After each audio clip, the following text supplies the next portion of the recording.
um, you're informed that your data is being captured, this week. Yeah, so proceed right away to today's session. Today's session is really around mental health in data industry. Oftentimes we talk about data, improving your data skill and field, going to the next level of your career, but little is said about your mental health.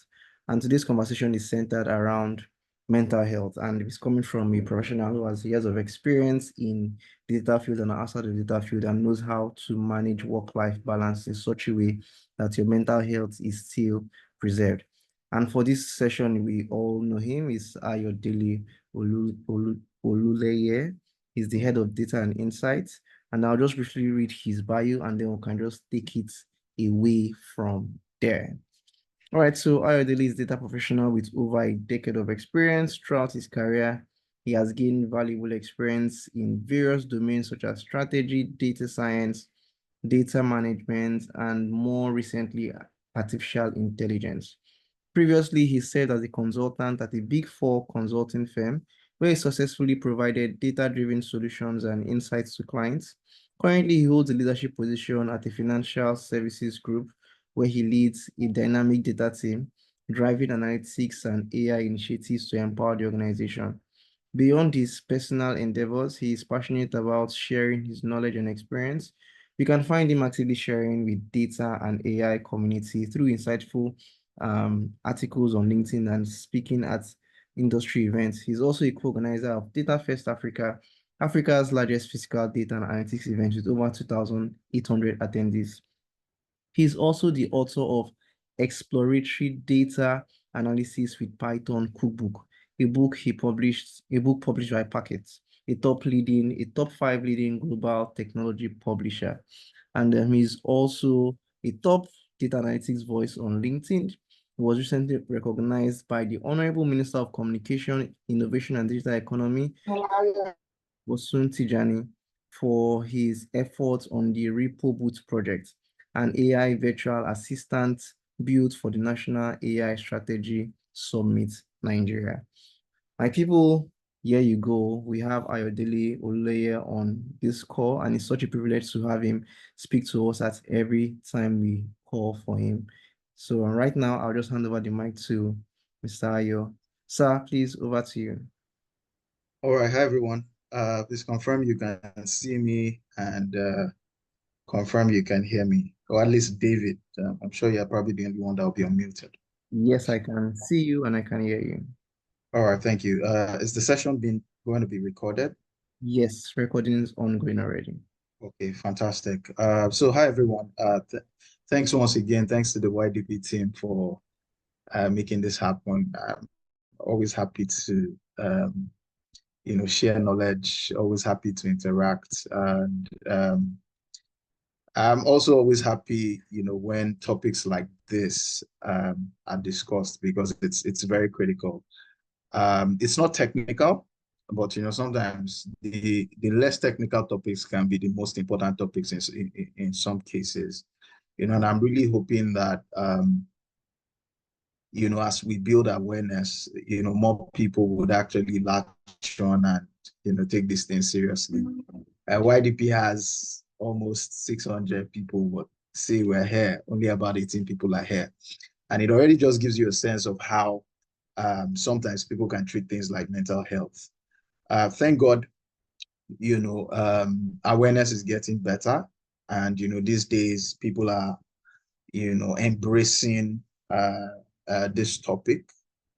And even organizations are, ensuring that people are more aware. But, I think generally, it's just important that we keep increasing that awareness, and we just keep ensuring that more people understand it, and more people are able to embrace it. And I'm going to share some personal stories as I go in. I'm going to be sharing my screen. Let me quickly do that. I'm going to be sharing some personal stories and my journey to embracing mental health as a concept, and ensuring that I made it priority. All right, please confirm you can see my screen.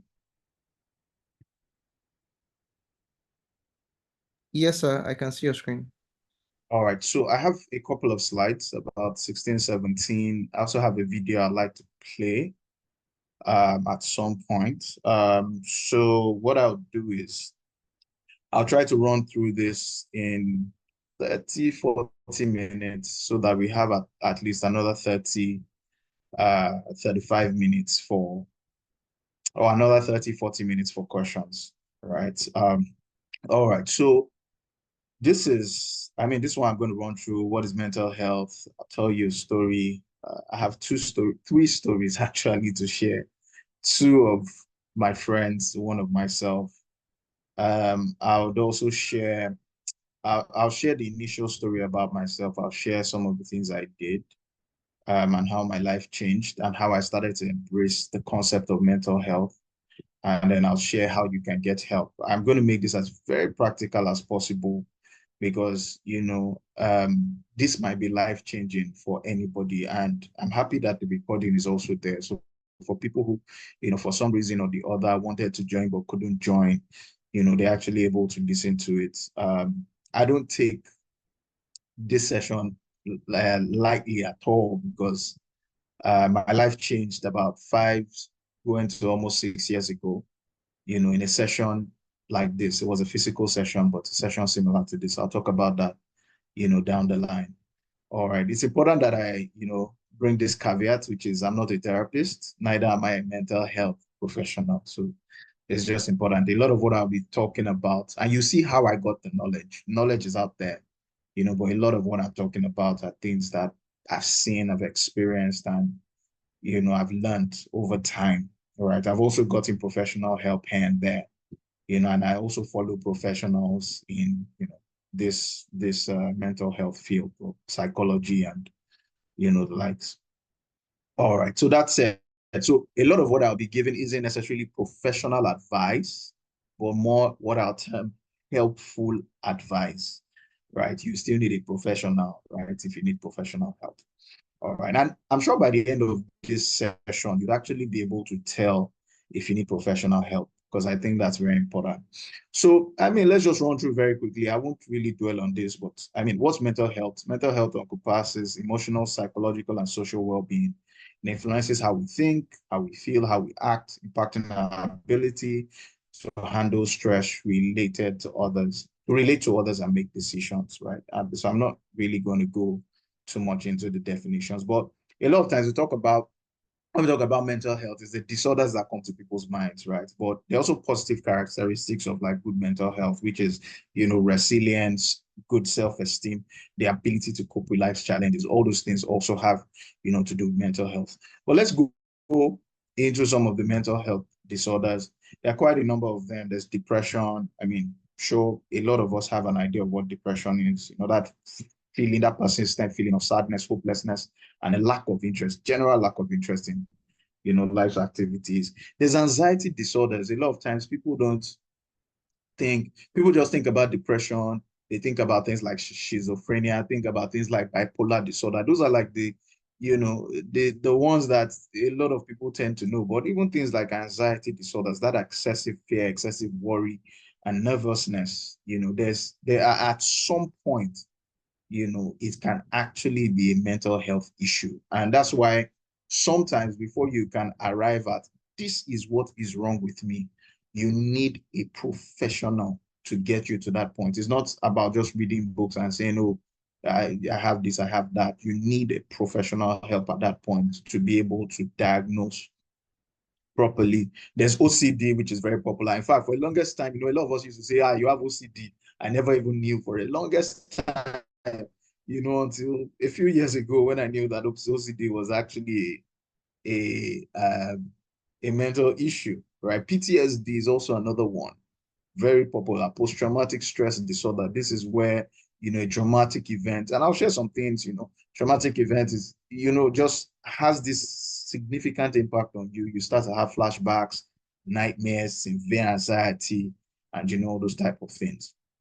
Right. Now, the reason why I brought out these ones is to show you that it's actually more common than you think. Because by the time if we push out depression and we take the other three, like I said, I left out things like schizophrenia and bipolar disorder, but they're also under this.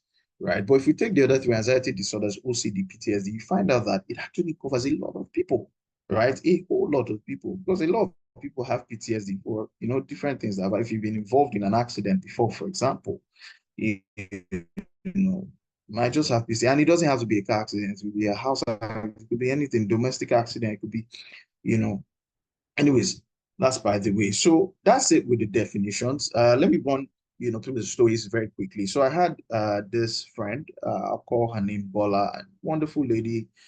We went to the same secondary school. We went to the same university. We weren't so close, but I mean, because we had been together for almost, well over 10 years, obviously we knew each other and all that. And I remember what brought us closer was we had a mutual friend, from university who, sorry, please just confirm you can hear me.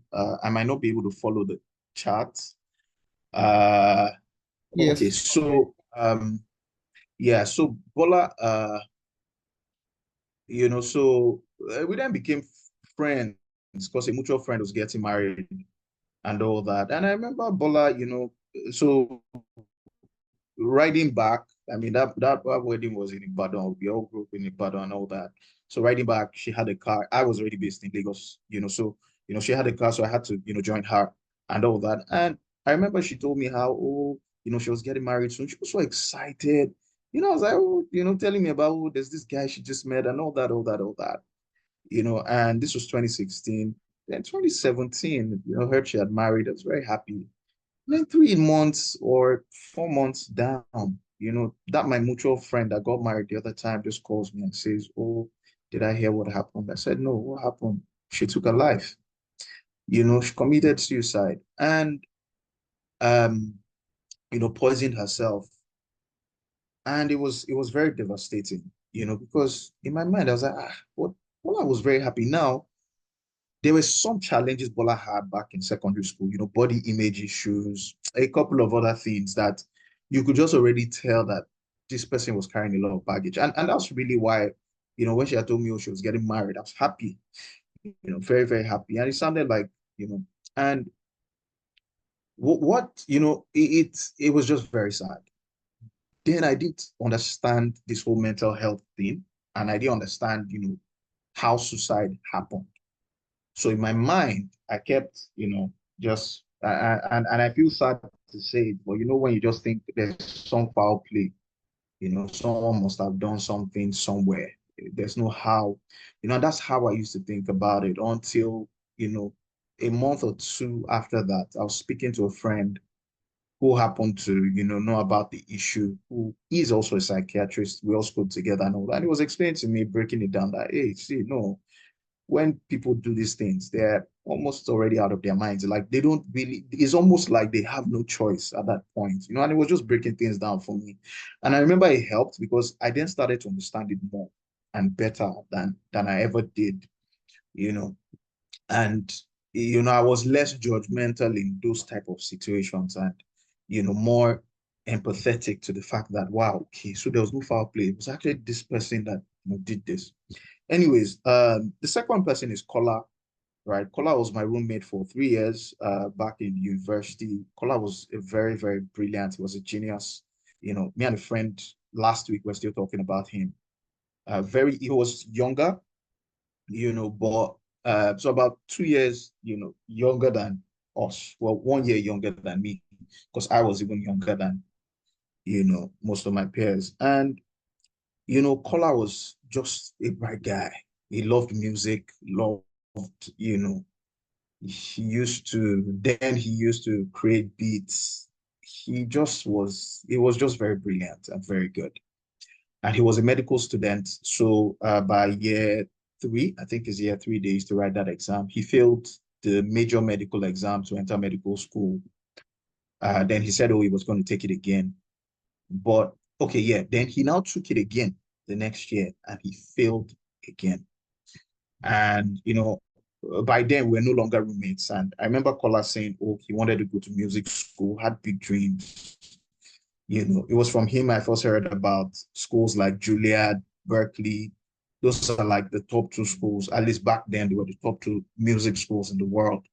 His parents had the money. I mean, his sister had gone to Harvard, right? And the parents had funded it. So the money wasn't the problem. But Kola started to have issues with his parents. His mom said things like over her dead body, her son is not going to do music, all sorts of lots of back and forth. Long story short, his classmates were already in medical school. So one day they just said they saw, for like 2 weeks, nobody knew where Kola was. Phone wasn't going through, nothing was going through. And some of our classmates just said, oh, they saw him in a psychiatric ward in UCH, because I mean, went to UI, that they spotted him there. And long story short, we found out his parents, took him to like some psychiatrist. They diagnosed him with whatever it was, I don't know. And from there forward, his life just went downhill. And as I speak to you today, Kola is roaming the streets today. There's a lot we've done.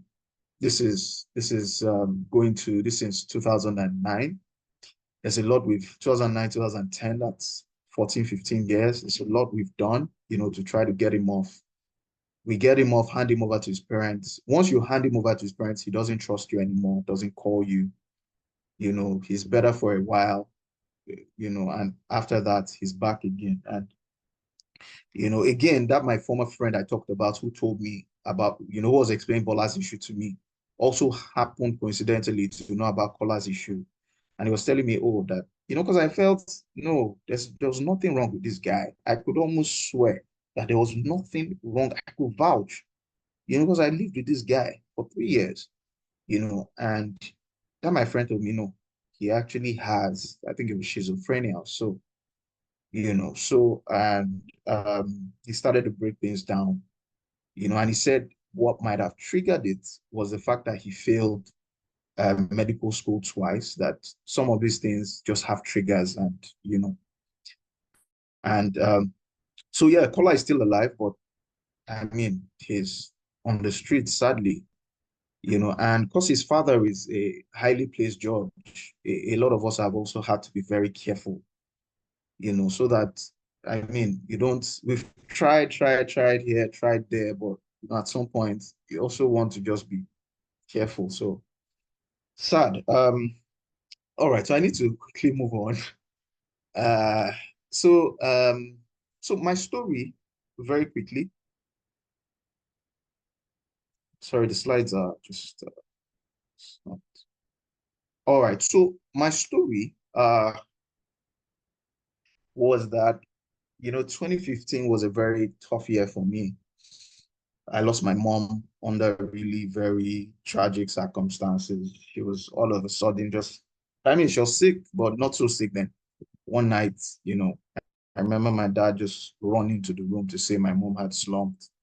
We had to rush her to the hospital. She was there for like 2 months back and forth. I even had to leave work. This was 2015. I had to take time off work, to stay in UCH. Very traumatic experience. Eventually, she died. That same year, 2015 was a really bad year for businesses. My brother lost his job under very questionable circumstances. So they just threw him under the bus to cut the long story short. My brother-in-law, same year, lost his job. Again, 2015 was a very, very tough year. So he also lost his job. My dad had been, vying for a very critical post that was kind of like going to be the hallmark of his career. He had reached the peak of his career like 5, 10 years before. And, this was something he had been dreaming about. I remember 2010, he had tried, but politics thing didn't work. So 2015 was kind of like the final year because, I mean, because of age wasn't on his side. So everybody was positive. But just a month or two after my mom died, again, we found out that he didn't get that. So it was a very devastating period. I struggled with work and I just even got promoted. And as I struggled, I remember there was a day one of my bosses. Funny thing is that boss was actually at my mom's burial, but that's by the way. She said to me, and I quote, "I pushed for your promotion and I regret it now. I wish I had pushed for XYZ and ABC's promotion." And it was obviously very devastating. I wasn't in a good mental place. And from there, it was just downhill. I remember by 2016, my house was a mess. It was really bad, rats everywhere. And I was just living in there. Then I didn't even know, and it's now that, you look back, you understand that I was struggling with a lot of things, grief, and I had not really healed from everything that was happening in my family, everything that was happening at work. So it's not that you look back, that I look back, that I understand, but then I didn't even know. I just felt everything was fine. You know how when anybody just places mental health, you just, God forbid, this can never be me. That was kind of like the mindset. And that's the mindset a lot of people still have. And you shouldn't think about it that way. But I'll get to that. So I remember by 2016, I was a shadow of myself. I used to, at work, I could wear one shirt for like 2, 3 days. Like not back to back. I mean, so maybe wear it today, wear it Thursday, wear it, 2 days. I mean, but that wasn't helping me because first I didn't have a car, so I was jumping buses. So what that meant was that my shirts weren't necessarily clean. And I remember one of my bosses calling me to the side and saying that she just noticed that I need to pay more attention to hygiene. I mean, so a lot of those things were just, again, that was a symptom of a lot of what was going on. Right. And I remember by 2017, which was when I moved into analytics and data, for me was I want to have a fresh start. I didn't even understand what I was doing, but I just felt I want to have a fresh start. So there was a lot I did. I started to outsource certain things, cleaning my house, my laundry, a lot of things. I started living a more balanced life. I started to play tennis and do other things outside of work, and that helped. However, by 2019, I had a relapse, right? I was working with a very difficult boss. It wasn't a toxic, I don't say it was a toxic environment. I just had a difficult boss, and I wasn't able to manage the situation well. And it was because I had a lot of baggages and insecurities, right, that I had never dealt with, right? And the reason I'm sharing this is to say that sometimes some things are masked in your life and it's situations that will bring them out. So 2017 into early 2019, I was doing fantastically well. I got promoted 12 months ahead of schedule, to a management role. It was almost impossible, something that should have taken 7 years. I did it in 5 years. So it wasn't like I wasn't doing well. I was doing well. But by 2019, that whole situation I was in just made it very difficult. I was working with a difficult boss. I was also in a new unit that was different from my analytics. So it was more software development. So I was struggling. I started to doubt myself. I had huge imposter syndrome. I was managing people who knew more than me. So I couldn't really even manage them properly. My boss didn't appreciate my efforts. It just seemed like I didn't know anything. And it was downhill from there. And I remember I got married that year, 2019, and I was very happy. But there was just that thing, that sadness, that persistent, sadness of, nothing making sense. It just seemed like my life started to revolve around work. And because work wasn't working, I was just not fine. Right. So let me move to how my story changed. So how my story changed. I'm sorry, I'm just giving a lot of stories, but I just think that it will help. Or how my life changed was that in November 2019, I went for a management training, and I never used to take those management training seriously, to be honest. Just, oh yeah, let's go. They said it was in one hotel. Like I said, let's go and eat there. At least we'll not let company money waste. And there was this very popular uh, um, person, right? I won't mention his name, but this very, no, I can't even mention him, Lambert Lushola, right? So it's very popular in the um, psychology, life coaching, all that space. And I remember going through that course and I started to realize that, oh, there's actually a problem. They told us to do certain exercises, rate yourself on this, rate yourself on that, and some of them I'll show us. And I started to realize, oh, there's an issue, right? There's actually an issue. And then at the end of that training, they did like mini therapy for us. So I met with, one of his counselors, and at that point, as I started talking to counselor, he started to show me how certain things that I had not dealt with were affecting me, from grief, of losing my mom, to how I grew up, to, just so many things, to, even like, okay, maybe I'll come to that, along the line. So he was just showing me different things, and it started to make sense that, oh, there's a problem. And, they then said, okay, do you want to do therapy? Now, to be honest with you, therapy for me was a no-go area. Like, what is therapy? Like, what's that? I'm always fine. I'm fine. Like that has always been my mindset. You understand? But after that, I realized there's a problem. And the way my organization was structured was that you had like coaches you could talk to. So I spoke to my coach and he said, you need to do this. So luckily, I found out that at my place of work, they had like a therapy, like for free, right? So I didn't even have to. I was thinking of Larry Olushola before, but I just found out that my organization could do it for free. So I decided to do that. So I went through about, I say, 6 to 8 weeks, and it helped. I took some assessments that were able to place me, oh, you have this anxiety disorder, you have this, that, all that, you know. And I was also able to connect the dots on how I grew up. Now, I didn't grow up in a dysfunctional family, by the way. Let me just mention that. I grew up in a wonderful family. But you see, even for things like favoritism, where maybe your parents seem to prefer a child than the other one. So maybe they seem to prefer your brother. So in my case, my brother was the firstborn, I was the lastborn. My brother had gotten first class, paved the way for everybody. So it just seemed like everybody in my family was a star except me. So in my secondary school, I was always failing. By the way, that's another story for another day. You know, uh, thank God the only exam I didn't fail was JAMB and SSC, but every other time it was almost promotion on trial and all that.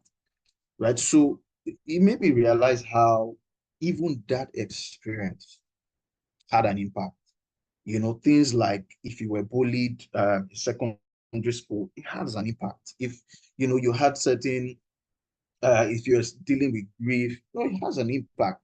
So you'll be surprised how much there are things in your life that have an impact, or you might not know. And like I said, I grew up in a very wonderful. So imagine someone that now grew up in a very dysfunctional family. Just imagine. Imagine what they'll be carrying, right? So I went through therapy. I didn't finish therapy, by the way, because by the time I got halfway, I already knew what I needed to do. So what I started to do is I started to get books, and let me go to there. So I read a couple of these books during and after. During and after that period.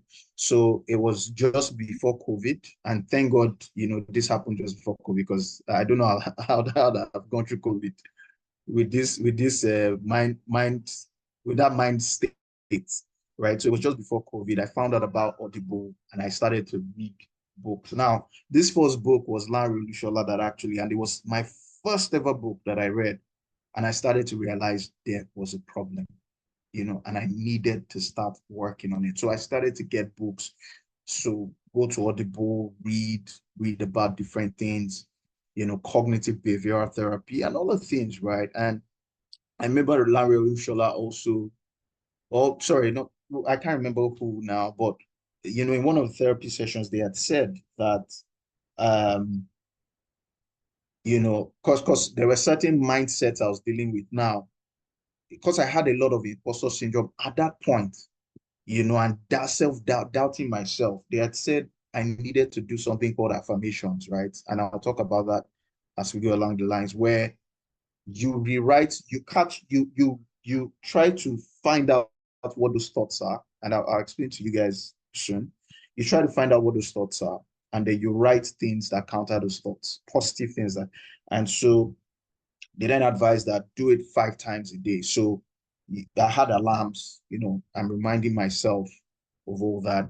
And obviously, I'm a Christian, so I also read the Bible a lot during that period, right? And I'll say it took me like 6 months now, to, well, not 6 months, maybe 3 months to even first get out of that phase. And then, I started to feel a lot better and to maintain what I had. These are also some of the books.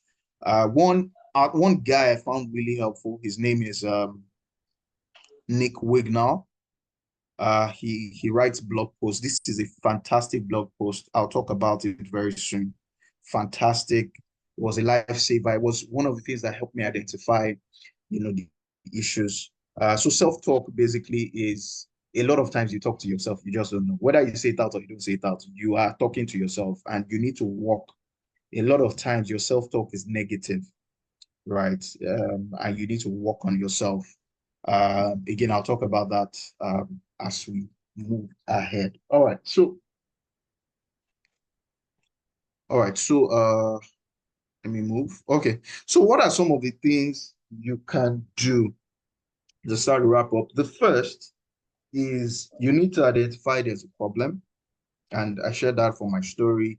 You need to get help, books, therapy, and the likes. You need to manage your dopamine levels. I'll talk about that. I'll actually show us a video, time permits. You need to maintain a stronger sense of identity. I'll talk about that. You need to journal and have a gratitude attitude. Change your environment is another one, and then live a more rounded life. Hopefully, time permits. All right, so let's take identified as a problem. I think that was very straightforward. Identified as a problem, you just need to identify that something is not right, and how you know is symptoms like persistent sadness, anxiety, mood swings, changes in sleep patterns, and several other things, that might just be cropping up. You just know that I'm not 100% right. The second is get therapy. Therapy is fantastic. Although you need to get the right kind of therapy. Um, there are, I mean, the company that my company had used is called Tranquil and Quest. Again, I can't vouch. I mean, I don't know what's happened between then and now. I also know Larry Lushola, although he might be on the pricey side. There are one or two people I know, but again, because I've not used them, I can't, you know, I can't, I can't vouch for anybody, right? And I've not done any form of therapy since that time, if you understand what I mean. But it helps, because it helps you also identify the problem. So you might identify the problem and know that. So it's similar to your car is not working. You know that your radiate, you know that, okay, you just know that your car has stopped. You understand? So there's a problem. Is when you get to the therapist that you now know that, oh, your radiator was leaking. And because your radiator was leaking, the water was coming out. And because it was coming out, it has started, it's empty and it's overheating. Do you understand? So it's therapy that would help you with that. Then with therapy, your therapist might tell you about books you can read. In my case, not necessarily, I mean, I just went online and started to look for good resources because the therapist already gave me a framework. So I kind of like had an idea of some of the concepts and some of the things, CBT, that's cognitive behavioral therapy and all that. So I started to read books and articles, which is what I showed you. So Nick Wignall was a really, really great guy. And some of the things I read, and let me see, I thought my notes would pop up, but sadly it's not. Okay, one second. Present a view. Okay. Please confirm you can still see my screen. Okay, for some reason, I'm not able to access my notes, but let me see if I can run through. So there's something called cognitive restructuring, and cognitive restructuring starts with cognitive distortion. Let me just talk about cognitive distortion. So cognitive distortion are thinking patterns that are distorted. So people, for example, mind reading is an example. So you go to someone's office, and then as you're talking to the person is just looking at their laptop. And in your mind, you just assume that it's because I'm boring. That's mind reading. Now, this thing happened to me yesterday where, I went to meet a senior person. And as we were talking, I just wanted to, just catch up. And as we were talking, the person was looking at his laptop. Now, because I've learned about mind reading, I didn't just conclude that I'm boring. No, I already was able to tie that, oh, this guy probably has a meeting at 9. This is 8:30, right? So he's probably preparing for it. And from the way he was even engaging me, I could tell that, oh, he wanted us to talk, but maybe there was just one other thing he needed to, kind of like multitask on, right, at that moment. So that's mind reading. You have things like magnification. Magnification is where something small happens and you make a little mistake and you just say things like, that's how I always make mistakes every time. That's magnification. Minimization is the opposite, where you've achieved a lot. Minimization is similar to is pretty much what we call imposter syndrome. You just don't appreciate the progress you've made, right? But it's more like imposter syndrome on steroids, right? That's minimization. You have several others that are not coming to mind at the moment. Nick Wignall in his article wrote about 10. And what that helped me do is I started to identify that, oh, I have an issue with mind reading. I have an issue with this. I have an issue with this. And I was able to start to work on myself, right? Using things like affirmations. I talked about affirmations. And, so most times affirmations have to be positive, right? So you don't say things like, I do not fear. No, don't say, I do not fear. I do not fear is still in the negative in a sense. So you want to say, I am bold, right? So you don't say things like, I do not worry. You want to say things like, maybe I'm confident or I am. So it has to be the positive of that thing, right?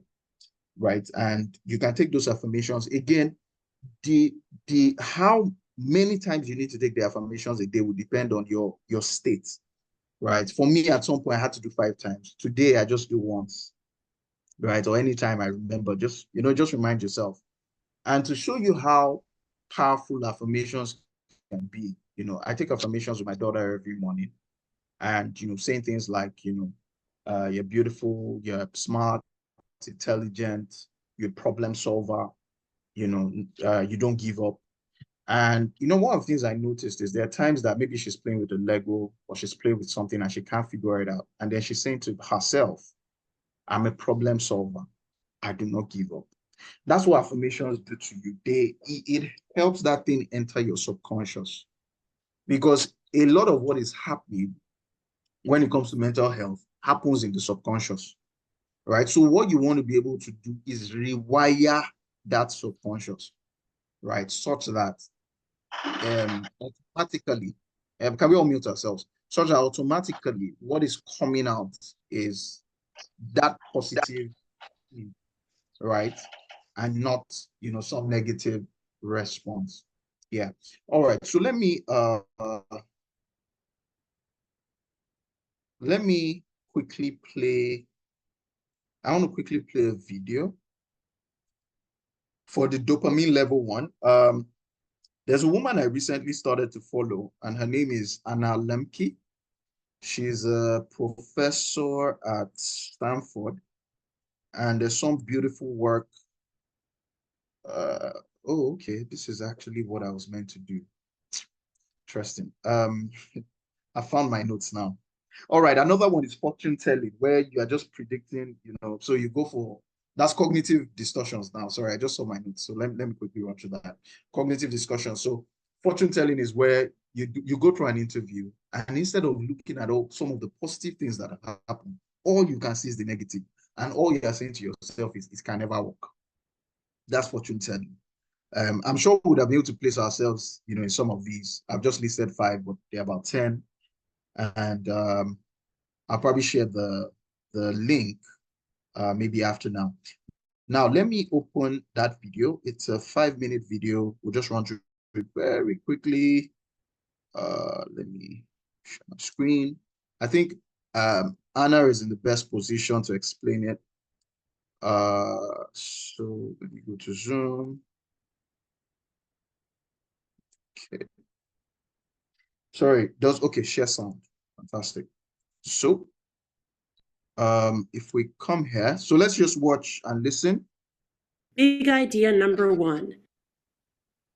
Did you hear what? Please, can someone just confirm that you heard?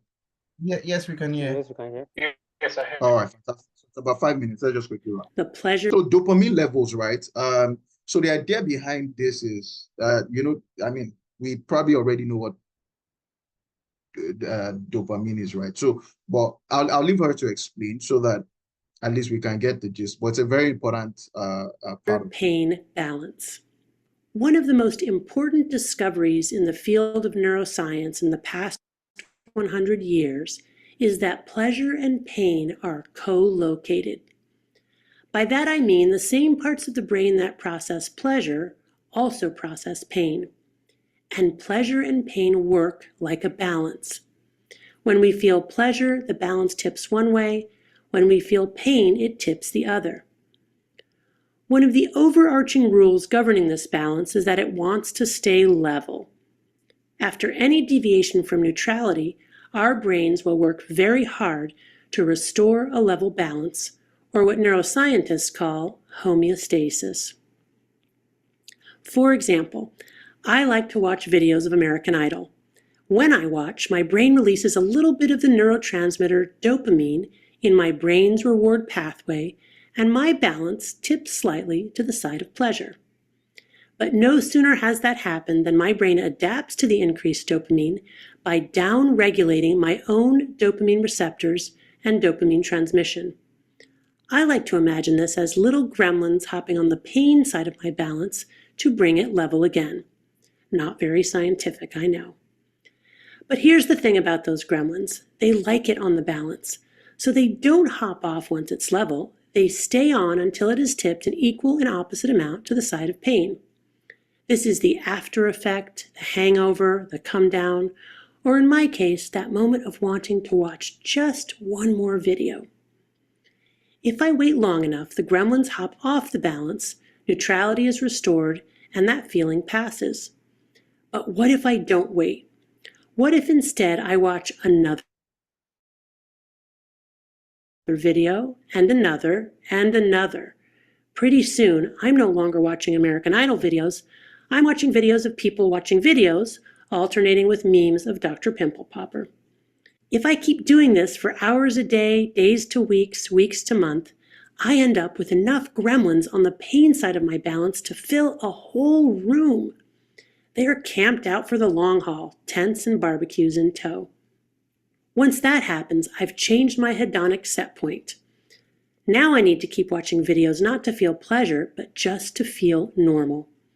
As soon as I stop watching, I experience the universal symptoms of withdrawal from any addictive substance: anxiety, irritability, insomnia, dysphoria, and mental preoccupation with using, otherwise known as craving.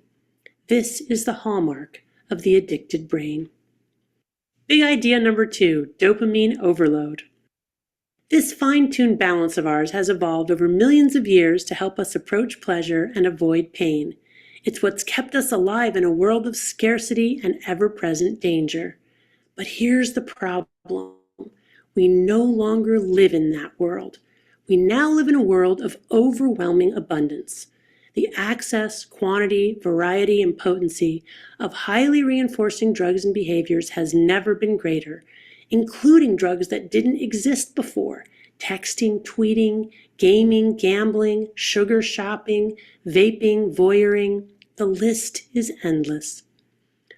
Online products with their flashing lights, celebratory sounds, laudatory likes, bottomless bowls, and the promise of ever greater rewards just a finger click away are engineered to be addictive.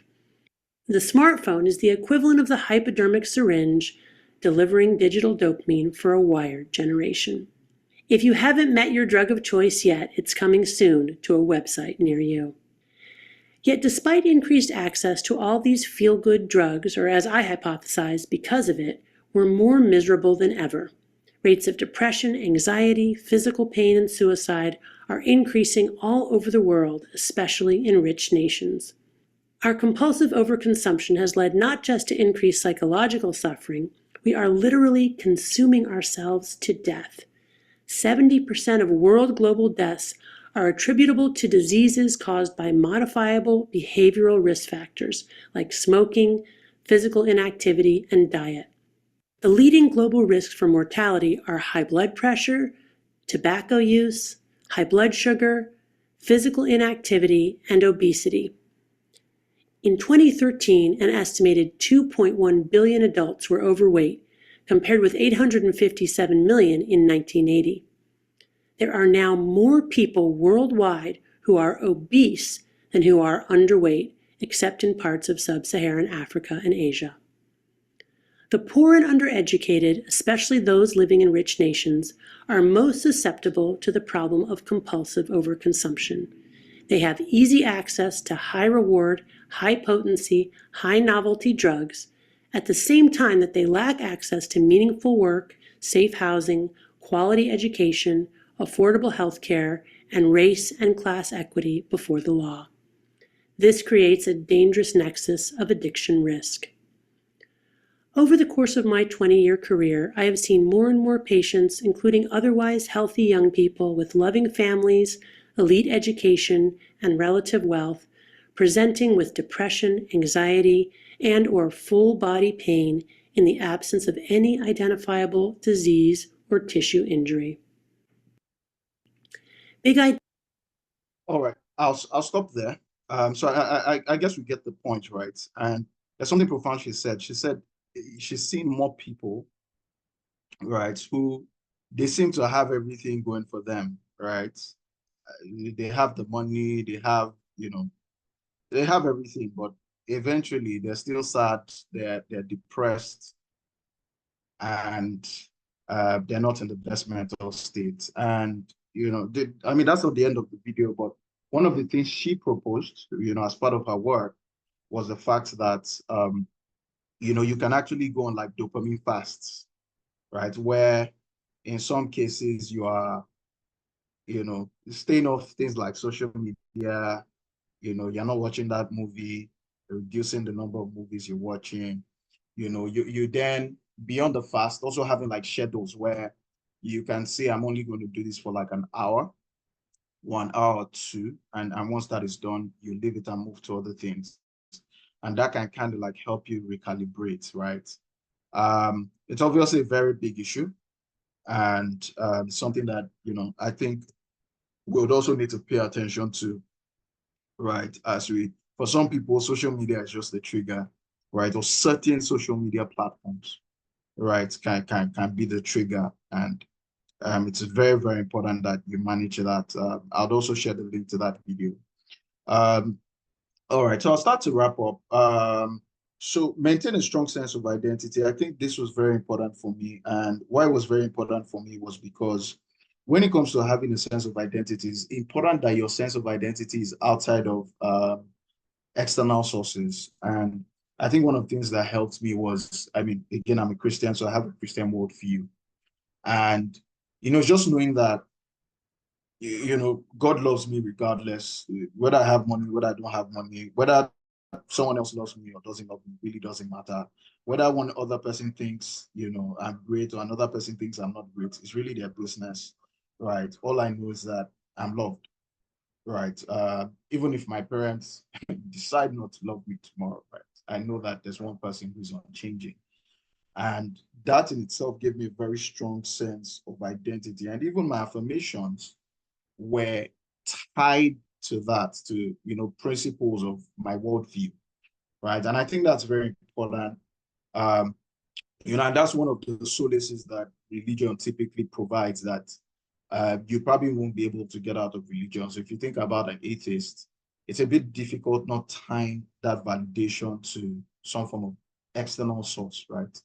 And again, that's just me saying, I know there might be some people who, might not necessarily believe in God and all that. But I mean, that's a conversation we can always have. But what I've noticed is that it's a bit difficult not to tie your validation, to external sources without some form of religious worldview, right? And it also helps that your affirmations are tied to that stronger sense of identity, so that because you can have affirmations around, I'm good, I do the best project, I do this, but what if you lose your job tomorrow?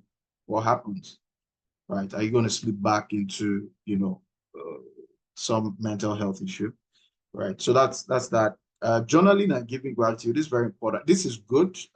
Again, it's not like compulsory. The giving gratitude part is important. So you find out that a lot of times we only think about the negative side of things, right? So you look at growing up and all you can think about is all the negatives. I didn't have this, I didn't have that. And what journaling does is it helps you, document things, right? Giving gratitude also helps in ensuring that it's a bit tied to journaling, ensuring that you're able to think beyond the negatives and write them down, right? And constantly remind yourself, okay, I might not have this, but I have this, right? I might not have this, but I've made this progress, right? And you can actually appreciate the progress you've made. Because one other trigger for these things is that state of unhappiness, and it's one of the things that social media aggravates, right? You're going through Instagram, you can see all the wonderful things that are happening in people's lives. If you're not careful, you can start to think, nothing is going on in my life. LinkedIn can also be like that, by the way. This person just got this job, this person, and you're still struggling with your boss and your current job, right? So giving gratitude can obviously help you, right, in reframing the situation and helping you look at it from a different standpoint and all that. A change of environment is also very important. One of the things I did during that therapy session was the therapy session helped me identify that unit I was in wasn't a good unit for me. It wasn't a good fit. Because again, I was managing software developers. I didn't know anything about software development. So it was a struggle, right? So one of the outcomes was you need to have a plan to leave that unit. And I did. I did over like a 3-month period. I left. I moved back into analytics and I started to do fantastically well. Right. So sometimes just changing your environment is very, very important and very crucial to ensuring that you're able to heal and you're able to, live a better life. Then the last is live a well-rounded life. And for this, I have some other slides from another presentation I made on work-life balance. I'll run through it. A lot of us, a lot of people don't live well-rounded lives. For the longest time in my career, it was all about work, nothing on family, nothing on, relationships, nothing on, sports and stuff outside work. You just go to work, come back, Saturday, okay, maybe church. On Sunday, that was all, like nothing, right? So, starting in 2017, I started to, work on that. And obviously, since then, I've ensured that I live a more balanced life. My weekends are dedicated to programs like this, right? My weekends are dedicated to family. I have 2 daughters and a wife, spend time with them. My weekends are dedicated to, I'm in a wonderful church that has a very, vibrant community. I have friends in there. We from time to time, we go out, we do things together. We have like shared interests and all that. I also take time to just spend time with my friends. I had a hangout with a friend who was traveling, right? Just had a hangout on Tuesday this week, just talking and just gisting, and so I always guard when it comes to work. Yes, I do my best during the week, but weekends I try to guard that, and I try to give my team members that kind of life, right? And to be honest with you, if I ever end up in a place that doesn't give me, it's just a matter of time. I'll find my way out. That's just the truth. Now, it doesn't have to be excessive, right? Don't get me wrong, but there should be some time that you have for the other things that matter. And what I'd like to propose, again, this is coming from a previous presentation I'd made on work-life balance. There's something called the four-way view. I took this course in 2015. It was on Coursera. It's a course by Wharton, Better Leader, Richer Life. It's no longer there. But there's a book called Total Leadership by Steve Friedman, same person, same author. He wrote a book on it. So there's the four-way view of life. There's work, there's home, there's community, and there's, sorry, this is blocking, self. So work is work, that's very clear. Home is your family, your nuclear family. If you're not yet married, your brothers, sisters, and all that. If you're married, your wife, your children, and all that. It could also just be nuclear and extended, however you think you choose to look at it. That's home. Community is things like church, things like YDP, things like data fairs, all things you do. That's community. Self will be things like your emotions, your mental health, your spirituality, your leisure, your personal growth. That's it. And it's important that you divide your life into these buckets, right? And assess yourself. Because what a lot of people then find out is 100% is work. And if that's your case, you're heading down the wrong path, to be fair, to be honest with you, right? What you want is a balance across the various areas. Because like me in 2019, where I started having issues with my work, and there was nothing to really, because I started to tilt into work again, right? You find out that you struggle a lot and you can start struggling with different mental health issues, right? So you want a balance as much as possible. Invest into these various areas. You understand? Invest into them. Invest into home. Could be, I'll visit home XYZ times. I'll call. I always ensure I call. Or if your family has a WhatsApp group, for the longest time, my family had a WhatsApp group. I didn't used to post. I didn't used to do anything. But I've changed that now. I post, even if it's a smiley here, a laugh there, you drop a funny video there. Those things matter. You check on your dad here, check on your mom here. If they're still alive, check on people, right? Community, invest into community. Join YDP, be active. If you're Christian, join, church. If you're, maybe Muslim or belong to another religion, join something that keeps you. And don't just join and then you join and you're in and out. Join and be active, right? Be active in the communities that you join, right? So that helps. Make friends there. Then things like exercise and all that, prioritize them. They're important. Personal development, prioritize it. Now, one of the tools that is very important, and I think this is where I end, and then we'll take questions. One of the tools that you find very important is something called the Wheel of Life, and it's tied to the 4-way view. So the Wheel of Life helps you in grading yourself. Where am I? So it expands the 4-way view. So, career, family, friends, finance, romance, health, self-care, social fun, spiritual development, physical environment, and all that. And you can rate yourself. Now, when I took this wheel balance in that course I did in 2019, I was low on several things, 4, 5, 3, 4, 5. That was what I was rated. And obviously, it was obvious in my life. But I did another course last year in my current employer. They just put something together for us.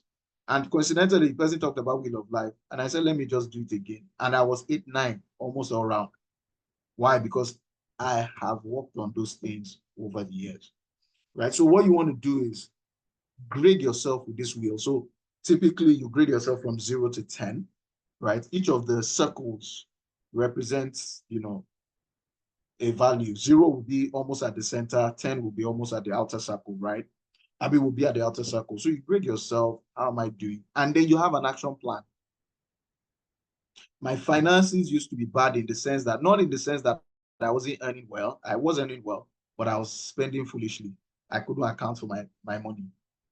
How did I improve it? I started keeping an Excel. Today, in fact, as I'm talking to you now, I've done my half-year analysis. I already know how much I spent in each one. I'm already doing projections for each 2. I just worked on myself. Do you understand? If it's romance and intimacy, can work on yourself. Or you want to get into a relationship, what are you doing about it? Healthcare and all that, what are you doing about your health? Are you gymming? Are you exercising? Have you gotten apps? What are you doing? Do you have some accountability partner? If it's spiritual, social, and fun, what do you do? Started to, for me, at least once every month, every Sunday, watch a movie with my family. Once every month, just go out, eat and stuff. As my children go older, I'll have dates with them. You can start to think about those things. Spiritual development, I'll pray every day. I'll go to church at least once a week. I'll do this, I'll do that. I'll be more active. I'll be more serious with my life. Physical environment, I'll declutter my room. I'm going to get, my house is a mess. Okay, I'm going to get someone. I remember 2017, I started to get someone then who I used to pay 10K, 10 or 15K. Person comes once a week, cleans the house. So all I had to do was top up. You understand? You can have those type of things. Career, business, same thing. I think I'll stop there. So rate yourself, have your action plan. Then, based on your action plan, maybe 6 months or a year later, rate yourself again. Do you understand? And you can keep doing. So Wheel of Life is something I like to do every year. I did another one in December, personal, just to rate myself. And I did it with my wife. Let's see how well are we doing in all these areas. What do we need to do and all that. So I'll stop there because of time. I have a hard stop in 20 minutes. So I think I can, sorry, 15 minutes actually, but I can take questions. I'm happy to take your questions. One of the other things I like to do is if you're in YDP, I'll open up my DM, my WhatsApp DM. I might not be able to talk to everybody. So what you can do for me, introduce yourself with text, with a message, but send the details in a voice note. If you send the details in a voice note, I can easily respond in another voice note. That way, I'm not thinking, are you available? Am I available? We don't have to deal with that. If we now still need to meet, we can always arrange something. All right. Thank you very much. Thank you again. And remember, if you need professional help, please get professional help. Thank you very much. All right. Wow, thank you so much, Mr. Ayodele. Thank you very much, sir. That was a really insightful session. I'm sure we all got a thing or two, just as I also did as well. So right now, you want to take questions, we can ask our questions in the next couple of minutes. Right. So any question, you can just raise up your hand and then unmute and ask your question. All right, yes, sir. Please go on. Yes, okay, Miss, your hand is up, so please can go on. Yeah, thanks, David. Good evening. Ayodele, thank you so much for the session. It was really, really very insightful. I have a question, and the question is, from a religious perspective, at what point do you come to realization that you really need to see a therapist? For context, I recently had to see a therapist, like very recently, and it was from a nudge from a friend. It was like, "Okay, you need to see a therapist." I literally struggled to see one. I'm like, why do I need to see one? I trust God. I believe in God. And in all honesty, the conversation with that therapist was very, very insightful. It gave me some perspective I probably didn't see things from. So just asking all out from a religious perspective, at what point do you divide that dichotomy and say, fine, I think I'm at a point where I probably need to see a therapist, someone to talk to. So that's my first question. Okay. And Okay. the second question is, for probably a new career person. Yeah. I know at one of the posts you shared on YDP, which was very valid, you probably have the luxury at a later part of your career where you can balance a lot of things, where it's almost like I can give my Right. work 50 as a way, and you still have a well-rounded career life, right? Now, as a new career person, probably early or even mid, you probably don't have all of those luxury, but at the same time, you also want to have a well-rounded life, right? Yeah. How do you create that balance such that you are still giving your best at that early part of your career because that's what you need? Your career probably takes 70% or even 80% because you want to build your skill set, you want to develop all the skill set. You probably won't be joking and telling yourself, I don't need love now, I want to make money, which might be valid, right? So how do you get to balance that stage where I know I need to give my work or my career 100% in quote, but I still want to have a good life. I still want to create time for things that matter. I still want to develop myself. I still want to travel and so on and so forth. So how do you balance that? So that's like two questions I have. Okay, fantastic. Let me quickly run through. So the first one, I also used to be there. That's even why I never went for therapy over the years. Even when I went, it was, if not for that program, I would never have gone for therapy, by the way. I think that, this whole therapy thing comes from a false ideology, right? That, some religious leaders hold. Well, I won't say false, but some religious leaders think that, because some therapists infuse certain concepts from certain other beliefs like New Age, Buddhism, and all that. They then all together just say, don't see a therapist. No. You don't know where to lead you to. But that's not really right, because you have therapists that are Christians, you have therapists that are Muslims, you have therapists that, are grounded in a particular faith or in your particular faith. that you can actually trust. And most times, in fact, your therapist never really shoves anything down your throat. I think that's the other mistake people make. People just say, if I go this, that. No, your therapist would just ask you questions and sometimes propose certain things for you to do. But again, it's up to you to do it or not do it. Do you understand? And it's up to you to even adjust the way you go about it. If you want a faith-based type of therapy, you can look for a faith-based therapist, or you can go for normal therapy and infuse your faith into it. And that's what I did. I didn't have the luxury of doing faith-based or not faith-based, but I found a way to infuse my faith into it, and I was fine. You understand? So therapy itself, the way to think about it is, a lot of times you don't know how to know the problem. Do you understand? And sometimes, as much as yes, your pastors and other religious leaders can be helpful, sometimes even they are not well equipped to tell you what the problem is. You understand? So sometimes what you just need the therapist for is to know this is the problem. Then when you now know this is the problem, you now know how to tackle the problem. So that's the first one. Second one is about balancing things. I agree with you. I think that there's a lot around time management. Sadly, I can't talk about it, but I've written about it and I'll look for when I talked about this. I wrote a series where I talked about the four-way view. I talked about the wheel of life. I also talked about some time management principles. It's really all about discipline. And sometimes you need to change your environment. Some places are toxic, no matter how you look at it. You get. I was still talking with a lady today who they refused to hire. She works in a particular bank. They refused to hire in that unit for years. She doesn't have a life. She told me she works 7 days a week. There's really nothing to think about in that. She should leave that type of place. So she has been trying to leave. You understand? In other places, you just need to balance things. There's something called the 4 Ds of time management: delete, delay, delegate, and do. Everything, your first port of call should be this.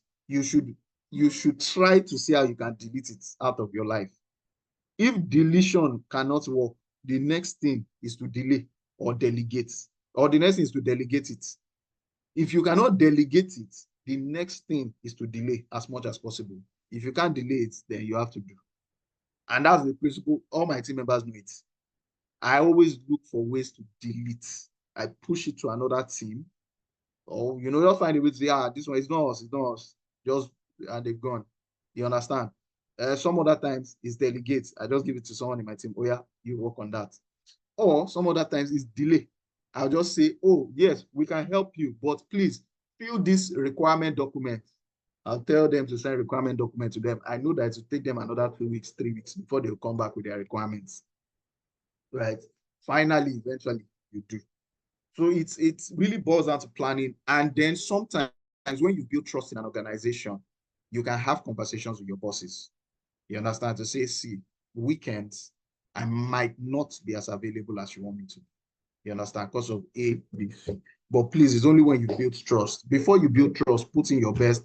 You can walk around the clock and do all that. But once you build trust, you can have those kind of conversations. All right. I'd like to quickly take the next question. I might only be able to take 2 more, including this next one. Right. Any other questions? Thank you, sir. I'm checking the chat, so I can't see any question here. Oh, people were saying the slides were blank. Yikes. Okay, sorry about that. Someone is saying we can recommend a therapist. There's a lady, I can't vouch, but there's a lady that I started to follow. Her name is Sandy Brown X on Instagram. That's her name. Tranquil and Quest, I use them, but through the organization I work with, I'm sure they'll be quite pricey. But I use them. Larry Lushola is also a great person. Triple A, there's a guy called Triple A. I also know someone that's used Triple A. In fact, Triple A was the person who Larry Lushola had delegated so during that training, each of us had like a 20-30 minute session, and I had my conversation with Triple A. You can just check probably Triple A on Instagram. If not, I can check. I know Triple A is quite good. Might not be as pricey as Larry. Sandy Brown X. I mean, maybe again, you can check her out. You can also, if you have HMO has, I mean, your HMO has some form of plan. So that can even be your surer way or your surest way, you know. So you can think about that. Your HMO definitely does have something. At least if you have a great HMO. Okay, I can see better help, a good website. Okay, to select a therapist that's niche. Okay, fantastic. Exactly. So yeah, Sandy Brown X, yeah, Tranquil and Questionable. Yeah. All right, quick one. Oluwatobi, who's that? Please go ahead very quickly. After yours, I'll take just Yeah, one more. Yeah. yeah. Thank you very much for the session. Okay, so my question is for I'll just probably speak to say maybe like colleagues or friends, and maybe not in my own scenario, but yeah, something like me as well. For me, one of the things that has been an issue could be like financial burden. So say maybe the external family, the different type of financial burden that it starts to look like you are earning well or you are not spending well, something like that. And it feels like, oh, you are doing well in your career, but because of the financial burden, it feels like you are running a race that you've still not met where you want to be at, something like that. Okay. And I know you can't help everybody, right? So is there a way to manage something like that where you are supposed Yes. to be earning, but it doesn't look like that's the case? Yes, there's a way. It's called black tax. What they are talking about, they call it black tax. So you need to realize that as much as you can help, right? If you continue to help the way you are helping everybody, all of you will end up in the same position. You will not be able to help them. They will not be able to help you. All of you now need help. So that's the first thing you must realize. So the minute you realize that, you now have to put boundaries in place, right? So if it will mean limiting how much you send from time to time, in some cases, saying it outright, I don't have. And if you need to lock up your money for that to happen, if it's that you do standing order or you do all this piggyverse lock or something, you will lock up that money. So that when you say you don't have, it's true, you don't have. You understand? So you need to put yourself. I remember when I was getting married, you know how parents would, everybody would be saying, you do this, you do that, you do. I and myself, we just found out about T-bills. We went to lock one big money there. So by the time this was coming, that we don't have money. There's no money. So anybody that was bringing ABC, it was that they had to fund it. If they could not fund it and we had to fund it, then it had to drop. The whatever it is had to. So you need to set those type of boundaries. If not, you will not have any money at the end of the day. You get. And if you need to have an Excel spreadsheet, because a lot of times we spend more than we know. We don't think we're spending up to that until you do. When I did my half-year analysis, so this is how much I'm spending on lights. This is how much I'm spending on internet. Oh, God. By the time you start doing all that analysis, even you realize that this thing is not sustainable. I don't know if that makes sense. Yes. Thank you. Except in a case where maybe a family member is sick.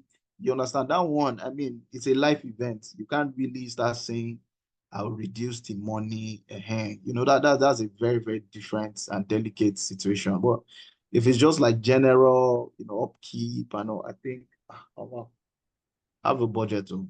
Okay, yeah, please go ahead.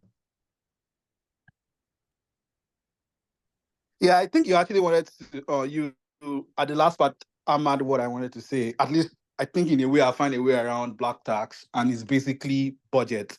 So as much as possible, just budget. Once you know how much comes in, and then use the rule of 5-30-20, which is 50%. You know how that goes, you can research that. So wherever you budget and say, fine, this is how much I want to budget for everybody called black tax. Now, once you give that money out, make it in a way such that once you give it, probably at the end of the month, everybody get their share.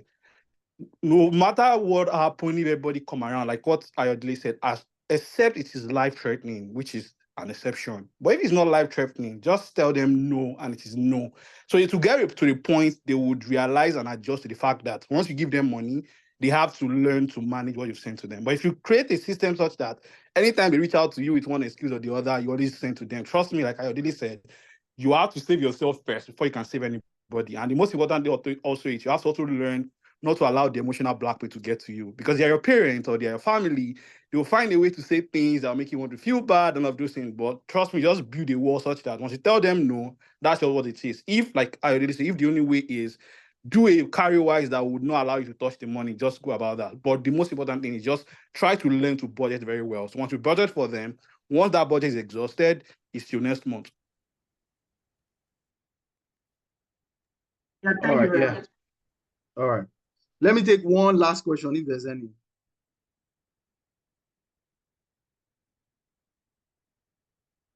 All right, so do we have any questions? Thank you so much, Okwe, for that contribution. Thanks, Ayodele, for answering that question. All right. All right. Any other question?